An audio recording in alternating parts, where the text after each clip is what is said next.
예수를 믿는다는 것은 끊임없이 일어난다는 뜻입니다. 어떤 최악의 상황에서도 결코 낙심하지 않고 일어나는 것입니다. 왜냐하면 일어나게 하시는 주님이 계시기 때문이고요. 또 일어날 수밖에 없는 사람이기 때문입니다.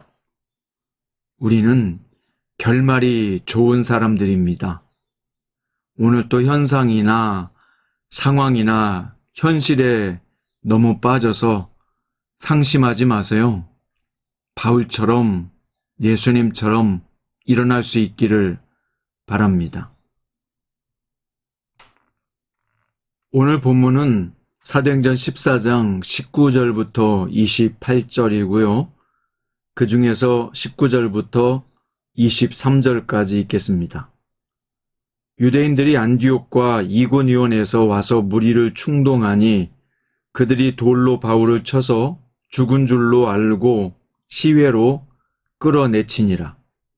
제자들이 둘러섰을 때 바울이 일어나 그 성에 들어갔다가 이튿날 바나바와 함께 더베로 가서 복음을 그 성에서 전하여 많은 사람을 제자로 삼고 루스드라와 이고니온과 안디옥으로 돌아가서 제자들의 마음을 굳게 하여 이 믿음에 머물러 있으라 권하고, 또 우리가 하나님 나라에 들어가려면 많은 환난을 겪어야 할 것이라 하고 각 교회에서 장로들을 택하여 금식 기도하며 그들이 믿는 주께 그들을 위탁하고.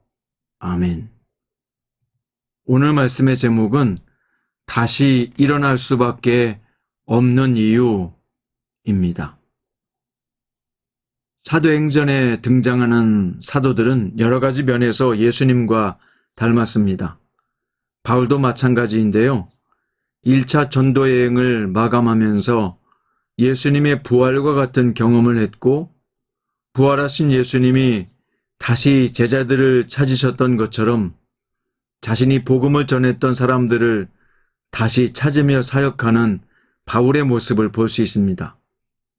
오늘 본문은 예루살렘에서 대제사장, 서기관, 곧 유대의 권력자들이 무리를 충동해 예수님을 십자가형에 처했듯이 안디옥과 이고니온에 살던 유대인들이 소도시 루스드라까지 와서 무리를 충동해 바울을 돌로 쳤다는 내용입니다. 돌로 친다는 것은 유대인의 사형 집행 방법으로서 바울은 예루살렘에서 스테반이 당한 것처럼 루스드라에서 공개 처형을 당하게 된 것입니다.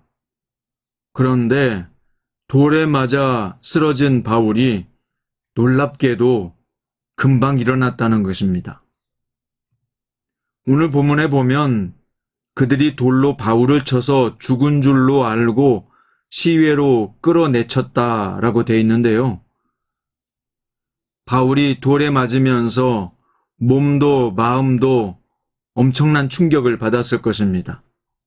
그런데 20절에 보니까 제자들이 둘렀을 때 바울이 일어나 라고 되어 있습니다.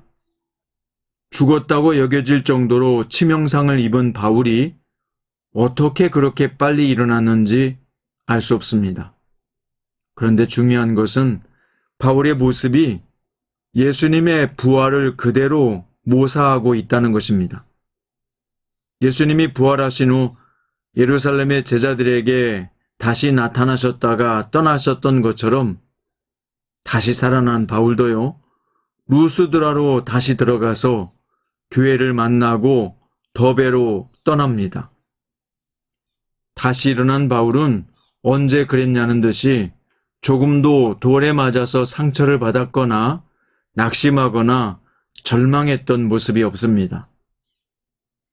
오히려 더 기운차게 일어나서 루스드라와 이고니온, 안디옥으로 돌아가서 제자들을 세우고 복음을 전하는 일에 힘을 다합니다.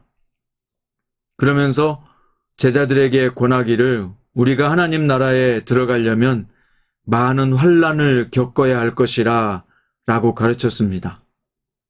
또 바울과 바나바는 제자들을 위해서 각 교회마다 장로들을 세워서 기도하고 금식하며 자신들이 믿는 예수님께 그들을 부탁하는 모습까지 보였습니다.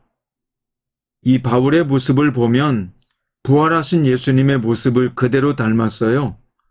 부활하신 예수님이 예루살렘에서 제자들을 다시 만나 격려하시고 그들에게 사명을 주셨던 것처럼 바울도 이렇게 다시 방문해서 제자들을 격려하고 마땅한 환난을 감내하고 복음을 전할 것을 당부했던 것입니다. 오늘 이 다시 일어난 바울의 모습은 우리에게 무엇을 가르쳐주고자 기록되었을까요? 우리도 바울처럼 다시 일어나야 한다는 것입니다. 바울이 돌에 맞았다는 것은 엄청난 충격을 받았다는 뜻이죠. 특히 자신의 동족에 의해서 돌에 맞았다는 것은 마음으로도 굉장히 충격을 받았을 것입니다. 몸도 마음도 상할 법한데 바울은 다시 일어났다는 것입니다. 아무렇지도 않은 듯 곧장 일어나서 자신의 사역과 사명을 감당했다는 것입니다. 사랑하는 성장 큐티 가족 여러분, 오늘 여러분의 마음을, 여러분의 몸을 치는 그 돌은 무엇입니까? 무엇이 여러분을 낙심하게 하며 절망하게 하며 한숨 짓게 하고 있습니까? 시편 34편 19절에 보면 의인은 고난이 많으나 여호와께서 그의 모든 고난에서 건지시는 도다.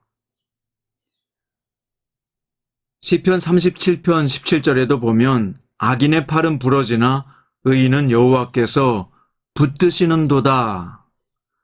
시편 68편 3절에도 보면 의인은 기뻐하여 하나님 앞에서 뛰놀며 기뻐하고 즐거워할지로다 라고 말씀했습니다. 여러분과 저의 인생의 결말은 시편 92편 12절입니다.